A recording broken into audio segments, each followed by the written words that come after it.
O grupo ligado ao mercado de moedas virtuais, aquelas chamadas criptomoedas, foi alvo da Polícia Federal. Nós mostramos em setembro aqui no SBT muitas reclamações, pessoas que estavam perdendo muito dinheiro porque a promessa era de um lucro espetacular. Pois a empresa, com sede em São Leopoldo, chegou a somar 40 milhões de reais por dia em transações. Vocês têm ideia do que é isso? 40 milhões de reais por dia. Os mandados de prisão foram cumpridos em 4 estados e também no Distrito Federal. 10 pessoas foram presas. A Unic chegou a ter mais de 1 milhão de clientes. O colega Marcelo Chemali, que acompanhou toda esta história, está ao vivo na sede da Polícia Federal aqui em Porto Alegre e traz outras informações sobre esta operação. Marcelo Chemali, boa tarde, Marcelo. Exatamente. Boa tarde, André Har. Boa tarde para quem está acompanhando a gente aqui no SBT Rio Grande. Estamos aqui na sede da Superintendência da Polícia Federal para repercutir essa operação de hoje pela manhã, que aconteceu aí em 4 estados e também no Distrito Federal, e prendeu 10 pessoas, sequestrou bens da empresa, criptomoedas, bitcoins, veículos, imóveis. Esse saldo todo ainda está sendo calculado pelos agentes da Polícia Federal. Aqui ao meu lado, o delegado Aldronei Pacheco Rodrigues, que coordenou toda essa investigação. Delegado, boa tarde. Delegado, para o pessoal entender, esse esquema funcionava exatamente como uma pirâmide financeira, mas ele tinha aí todo um marketing por trás disso, um convencimento de que era um negócio extremamente lucrativo, mas na hora H as pessoas ficavam sem o dinheiro. O que dá para falar sobre a investigação, delegado? Do que já há de investigado, o que se pode declarar é que a organização criminosa desarticulada hoje tinha características de organização de pirâmide financeira, né? E tinha uma captação bastante capilarizada, tinha líderes da empresa que captavam, que recebiam bonificação por captar clientes, os investidores, né? Essas pessoas investiam com uma promessa de um lucro de até 100% em 6 meses, né? O que perdurou por um bom tempo, como é da natureza desse tipo de negócio ilícito, né? Das pirâmides, que os mais novos, né? Na aplicação financeira custeiam os rendimentos dos mais antigos, né? Isso sempre tem, até por um cálculo matemático, um fim, porque nenhum tipo de investimento comporta essa lucratividade. Delegado, o que foi sequestrado hoje em criptomoedas, em veículos, em imóveis? A gente falou aqui durante a coletiva, André, em torno de 50 milhões de reais em bitcoins, né? Criptomoedas. Procede isso? Esse cálculo ainda está sendo avaliado pela Polícia Federal e deve servir aí de valor para ressarcimento dessas vítimas, né, delegado? Sim, sem dúvida, né? Os procedimentos de sequestro, de arresto de bens e de valores, né, vão servir ao final, né, para ressarcir também essas pessoas lesadas, né, além do Estado, né. Há também sonegação fiscal grande nessa situação, que também deve ser ressarcida ao final. A questão das apreensões ainda é cedo para se falar, mas já há um grande volume de bens móveis, imóveis e também de valores, né, tanto em moeda corrente nacional, um pouco de moeda estrangeira e também dessas novas moedas virtuais sendo apreendidas. Vou abrir espaço para o André Har, nosso colega apresentador. André, tens uma pergunta aí? Eu acho que esse é o ponto importante agora, porque nós tivemos uma repercussão muito grande quando apresentamos a reportagem cerca de 2, 3 semanas atrás. Estas vítimas, né? Quando que essas vítimas vão receber esses valores de volta, se é que vão receber? Eu acho que esse esclarecimento é importante, se tem que ser só depois de finalizado o processo, como a gente diz, que transitar em julgado, que pode demorar muitos anos. Então essa é a pergunta. Quando que as pessoas vão ser ressarcidas desse prejuízo, Marcelo? Exatamente.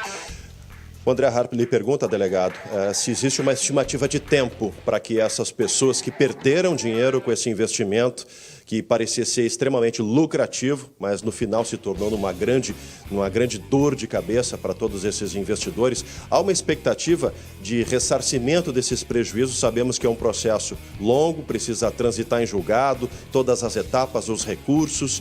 O que aconteceu em outros casos semelhantes, dá para fazer uma estimativa de prazo de quando essas pessoas, se é que elas vão poder receber alguma coisa?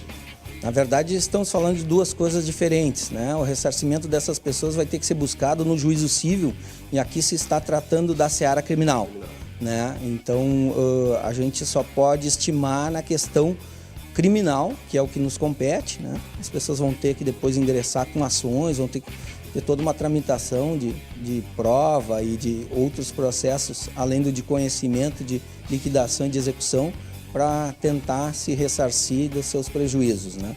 A questão criminal, nós seguimos buscando as provas que subsidiam o nosso primeiro juízo de indiciário dos crimes. Quais os crimes eles estão sendo indiciados, delegado?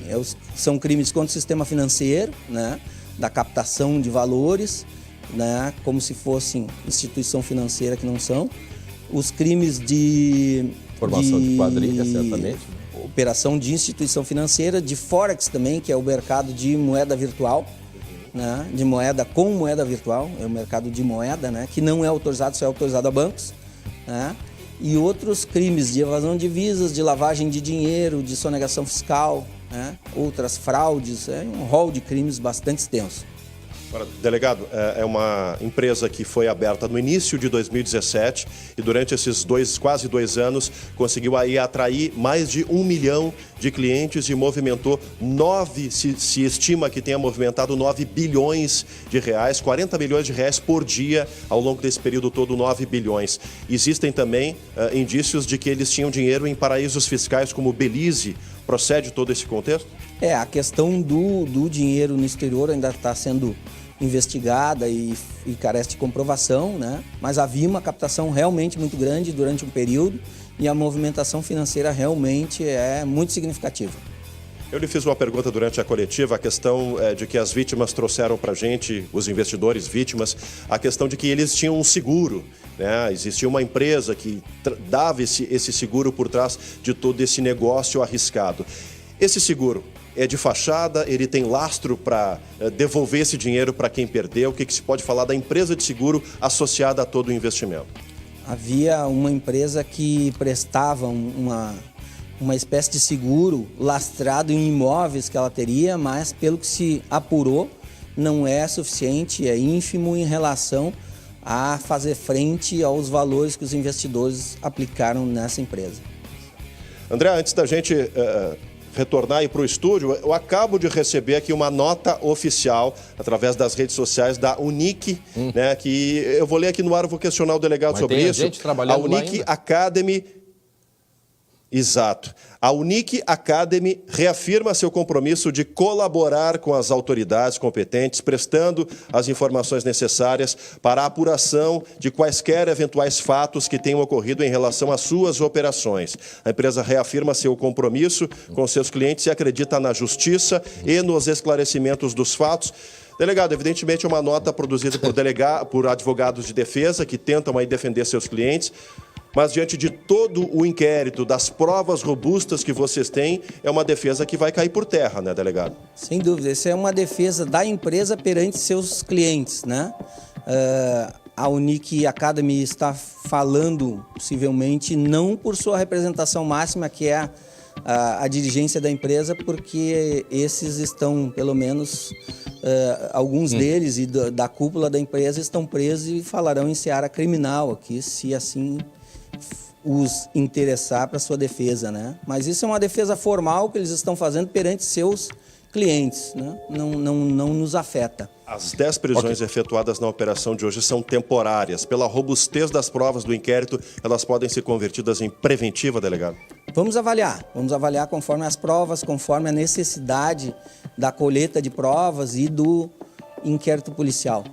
Ok, obrigado, Marcelo. Se isso vai ser requerido ou não. Tá certo. Te agradeço aqui o delegado Aldronei Pacheco Rodrigues, da Polícia Federal. Permanecemos aqui na Superintendência, acompanhando os desdobramentos da operação. Qualquer situação, você pode acionar a equipe aqui, tá, E André? daqui a pouco a gente vai mostrar a reportagem do Marcelo Chemalli, inclusive a